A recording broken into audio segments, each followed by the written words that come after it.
Hey guys, Drifter here. Today I've got a video for you that attempts to answer the question, who won E3? Because that's the big question every year. Every year I go to E3, even when I don't go and just watch the conference at home, the question online is who won? Who had the best booth? Who had the coolest game? Who had the best hardware? What company is going to dominate? And this is important for you as consumers and for investors alike. Some years the answers are very clear, like the disastrous PlayStation 3 reveal into the Microsoft Xbox 360 because PlayStation 3 is expensive and it had no games.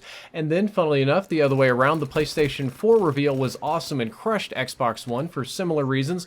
Nintendo rarely gets love in North America, but they killed it this year with Zelda Breath of the Wild, and pretty much every game company had something big to reveal this year. Microsoft dropped the Xbox One S, which is the smaller, cooler, sexier Xbox One with 4K, and talked about Project Scorpio in the future, which would do 4K games and VR support. Sony had their Kojima trailers, God of War, and PlayStation VR, and once again, Nintendo dropping bombs with Zelda. Zelda had the biggest line at E3. It had the coolest booth I have ever seen at E3. It got more love, more hype, more social media thing than anybody else. But then you have the non-hardware companies. You have the software companies. EA revealed Battlefield 1 into a ton of hype. They also dropped Titanfall 2, both of which is intending to compete against Infinite Warfare, which was also revealed. And Ubisoft off doing their own thing, dropping the new South Park game and teasing Watch Dogs 2.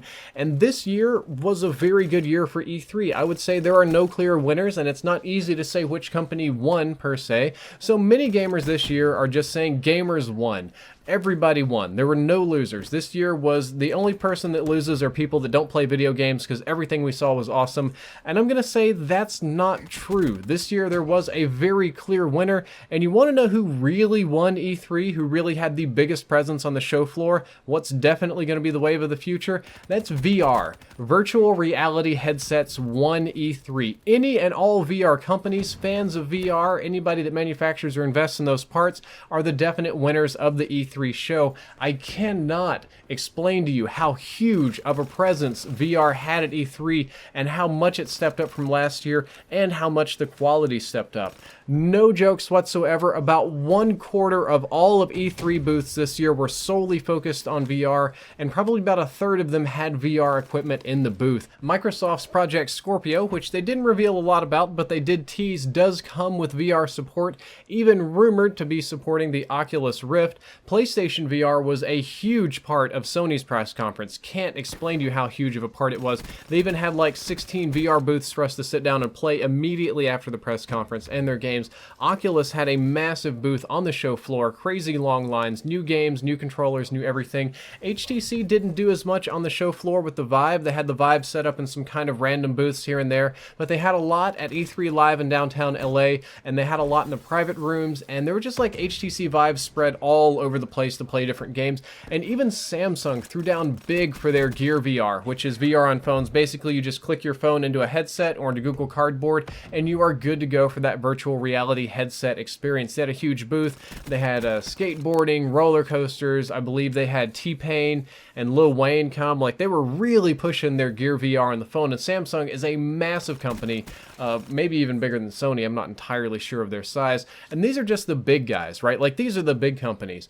But the smaller companies were also throwing down. The biggest of the small being Razer. They introduced their own VR headset. Zeiss, who makes those camera lenses, had a VR headset. There were at least 3, maybe 4 random Chinese or Eastern European countries, that's like Russian and Chinese, making their own VR headset. The names I can't remember, but I'm not joking when I say there were at least like 3 or 4 Chinese booths, fairly big ones, that had their own VR headset that they were pushing, and most of them didn't look so hot. There was one of them that was kind of nice because it had open source software and was generally compatible with like Oculus games and PC games, so that was very nice. They had 360-degree projection domes, which wasn't quite a VR headset, but they were like rooms you could walk into where they 360 projected everything onto walls like holograms. Even the Sony press conference had that. And what's crazy is the VR porn booth was insanely packed. They had a booth at E3 just for VR porn. I tried to get in line to try it out because I'm that classy of a guy, but there was no hope that I was going to get to play it. It was the biggest booth at E3 proportional to size because there's 3 rows of like random companies on the side of the show floor at E3, like way off in the corner where people don't go. These are the Kickstarter companies. These are the up and coming, the hope and dream guys. They got to be subsidized booths, and usually it's a really slow area. This is the place, like, if you want freebies, if you want to talk to people, that's where you want to go.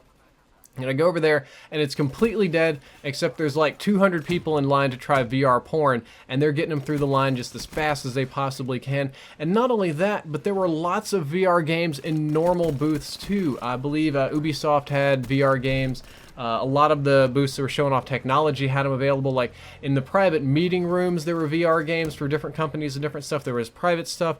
VR was literally everywhere, all over E3, and all of these companies decided that VR was the future and that's where they wanted to go, and they wanted to get people to try it. And this is something I've said on NPR interviews and other stuff, is that most people tell me VR is a gimmick. This is not the way of the future. It's too expensive. It doesn't work well. I don't like it.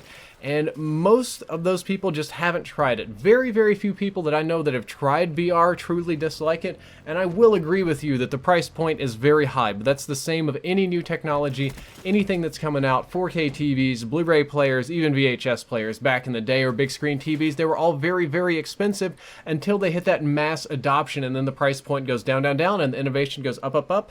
And I personally think VR is very cool. I do think it is the way of the future. I was talking about it at PAX, and I was astonished to see just how much of it was at E3. And right now, it may be a gimmick. I don't think it's a gimmick, but I can see how people would think that, and I can understand it, and I can kind of feel if you think it's a gimmick, I can kind of agree with you, because it's definitely not fully fleshed out. It's definitely got a long way to go with programming and hardware, but I think that it's going to be mainstream very, very soon. I think this Christmas is going to be the breaking point for VR, and all through 2017 through 2020, VR is going to continue to expand and be a huge part of the entertainment spectrum.